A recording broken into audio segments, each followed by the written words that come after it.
Is your sponge coming out of the oven with a soggy bottom? Well, if you've watched an episode of Bake Off, you'll know there could be any number of reasons why that's the case, but a common one is using your oven on the wrong setting.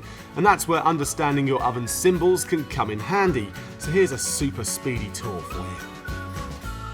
Not all cookers and ovens have the same features, so not all will have the same symbology, but there are a few symbols that are pretty universal. So you may find some of these symbols are relevant to your make and model of oven, and some perhaps not.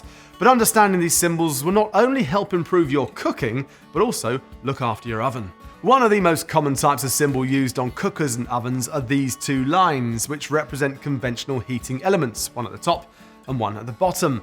Both lines mean that both elements are on, heating the oven by natural convection. Now this is a straightforward setting that's typically good for heating one large thing in your oven, like a roast or a cake.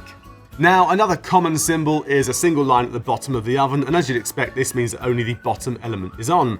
Now this is a good setting if you want to cook something slowly like a casserole or a stew, or if you want to cook something with a crispy base like a pizza or a pastry case. Now, a fan symbol with a circle represents the fan that sits at the back of a fan oven with its own circular element. Now, fan ovens heat up quicker than conventional ovens, reducing cooking time, which is why you always see separate cooking times for conventional cooking and fan cooking listed separately on packaging. Now, fan ovens heat up more evenly, which means, in theory, and with good fan ovens, they can cook multiple items at the same time. So perfect for tray bakes, biscuits, and cookery with multiple items. Now, the wiggly line represents the grill element, and I'm pretty sure we all know what the grill's used for. However, it's worth mentioning that a single wiggly line means that only part of the element is on, whereas two wiggly lines means that all of the grill elements are being used. Now, only using part of the grill is a great way to save energy when cooking something small like a piece of cheese on toast. Now, any of the symbols mentioned so far can be combined into various combinations of them, which is where popular combination ovens come into play. Now, combinations will vary by make and model of appliance, but combos like upper and lower elements with fan assist or oven and grill are fairly common. For example, a low element with fan assist is great for cooking anything that needs to be crispy, like the pastry around a pie, a quiche, or even a crispy pizza.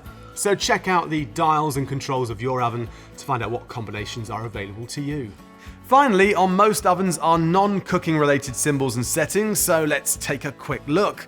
A very common one is the light symbol, which, as I'm sure you know, means the light's on, and a less common one is the plate warming symbol, which is a low heat setting to keep your plates warm. This tends to only exist on more high-end models. Defrost is essentially a fan-only, no-heat setting on fan-assisted ovens. The moving air defrosts items quicker than if you just left them out on the kitchen side. Now, a row of 3 dots is a symbol for pyrolytic cleaning, which is a setting on some ovens which puts the appliance into self-clean mode where the inside can reach temperatures of 500 degrees. This nukes all that baked-on grime, which you can then scrape off later. You may also have a symbol of a clock or an alarm, which is the timer control settings. And finally, there might be a key symbol, which means the child lock is on. So there you go, all the symbols you might encounter when cooking with your oven. Hopefully you found it helpful, even just a little bit, in getting the most out of your appliance. Now, if you want to get up to speed on all things laundry symbol related, you can watch the video here, but you can find loads of other videos too on the Hotpoint service YouTube channel.